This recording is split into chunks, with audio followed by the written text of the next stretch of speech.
क्या आप यकीन करेंगे, एक ऐसा इंसान जिसे एक समय यह कहकर रिजेक्ट कर दिया गया था कि तुम्हारी आवाज अच्छी नहीं है, वही आवाज बाद में पूरे भारत की पहचान बन गई।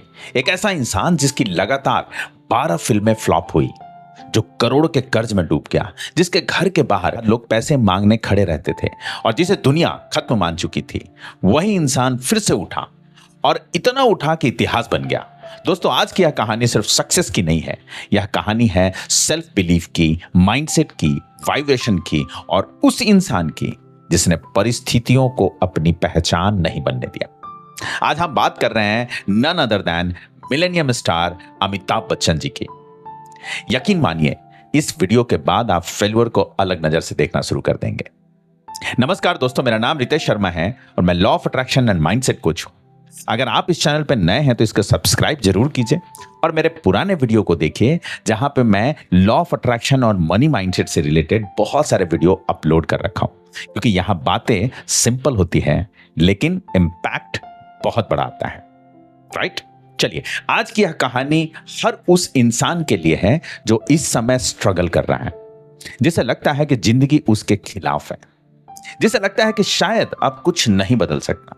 लेकिन याद रखिए, कभी कभी यूनिवर्स आपको खत्म नहीं कर रहा होता है, वो आपको अगले लेवल के लिए तैयार कर रहा होता है। दोस्तों, आज अमिताभ बच्चन की आवाज उनकी सबसे बड़ी पहचान है। लेकिन क्या आप जानते हैं, एक समय उन्हें रेडियो में नौकरी नहीं मिली। क्यों? क्योंकि कहा गया कि आपकी आवाज सुटेबल नहीं है।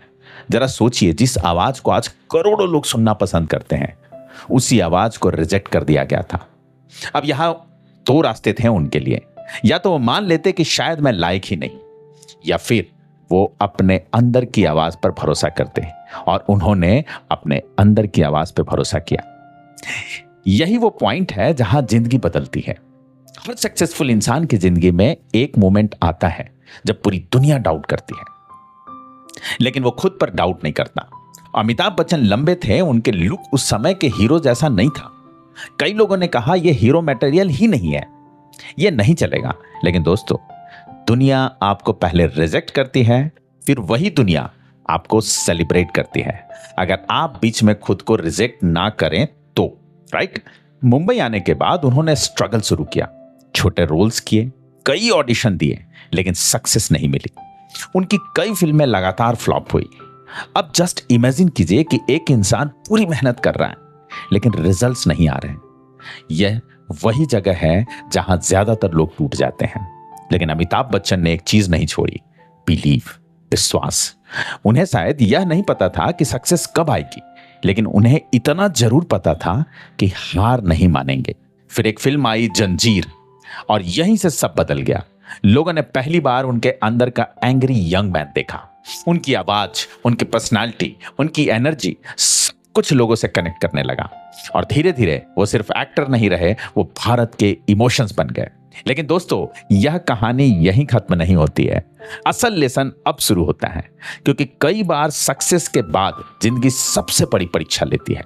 अमिताभ बच्चन ने अपनी कंपनी शुरू की, लेकिन बिजनेस फ्लॉप हो गया, करोड़ों का कर्ज हो गया। रिपोर्ट्स के मुताबिक उनके पास काम नहीं था। लोगों ने कहना शुरू कर दिया कि अब इनका टाइम खत्म हो गया है। अब सोचिए, एक इंसान जिसने इतनी ऊंचाई देखी हो, जब वही इंसान नीचे गिरता है तो दर्द कितना बड़ा होता होगा। उन्होंने खुद एक इंटरव्यू में कहा था कि मेरे पास कुछ नहीं बचा था। घर के बाहर क्रेडिटर्स आते थे, फोन बजते थे, स्ट्रेस बढ़ता गया और शायद पहली बार उन्हें भी लगा होगा कि अब क्या होगा। लेकिन दोस्तों, यह फेज हर इंसान की जिंदगी में आता है जब बाहर अंधेरा ज्यादा होता है, लेकिन यही वो समय होता है जब अंदर की रोशनी काम करती है। अब यहां बहुत इंपॉर्टेंट बात समझिए, उन्होंने खुद को विक्टिम नहीं बनाया, खुद को बेचारा नहीं बनाया।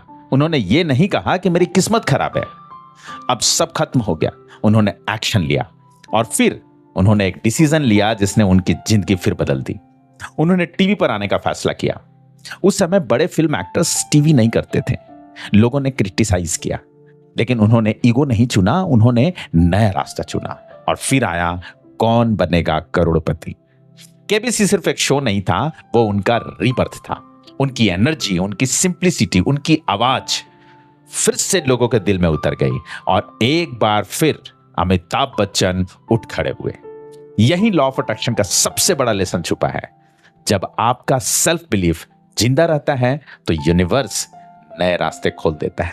अब जरा डीप लेवल पर समझिए, उन्होंने रिजेक्शन अट्रैक्ट नहीं किया, आइडेंटिटी बनाई, खुद को खत्म नहीं माना, वाइब्रेशन गिरने नहीं दी, एक्शन लेते रहे। और यही मैनिफेस्टेशन है। मैनिफेस्टेशन सिर्फ आंख बंद करके इमेजिन करना नहीं है। मैनिफेस्टेशन है स्ट्रगल में भी विजन देखना, डार्कनेस में भी पॉसिबिलिटी महसूस करना और खुद पर विश्वास बनाए रखना। आज अगर आप स्ट्रगल में हैं, अगर लोग आपको अंडर एस्टिमेट करते हैं, अगर रिजल्ट्स नहीं आ रहे हैं, तो याद रखिए, शायद आपकी कहानी खत्म नहीं हुई है, शायद आपकी जंजीर अभी आनी बाकी है। और कई बार जिस चीज के लिए दुनिया आपको रिजेक्ट करती है, वही चीज आपकी सबसे बड़ी ताकत बन जाती है। आज की इस वीडियो के बाद मैं चाहता हूं कि आप एक काम जरूर करें। एक पेपर लीजिए और लिखिए, मेरी वो कौन सी बात है जिसे दुनिया वीकनेस मानती है, और फिर उसके नीचे लिखिए, ये मेरी फ्यूचर स्ट्रेंथ बन सकती है। अगर आज की इस कहानी ने आपके दिल को टच किया हो तो कमेंट में लिखिए, मैं हार नहीं मानूंगा। और इस वीडियो को उस इंसान तक जरूर शेयर कीजिए जो इस समय स्ट्रगल कर रहा है। क्या पता आपका एक शेयर किसी को फिर से उठने की ताकत दे दे। और अगर आप चाहते हैं कि मेरे साथ 1-to-1 करें तो डिस्क्रिप्शन में मैं लिंक दे दिया हूं, आप मेरे से कॉल बुक कर सकते हैं। मिलता हूं अगले वीडियो में, तब तक खुद पर विश्वास रखिए क्योंकि आपकी कहानी अभी आनी बाकी है। Thank you so much. जय हिंद।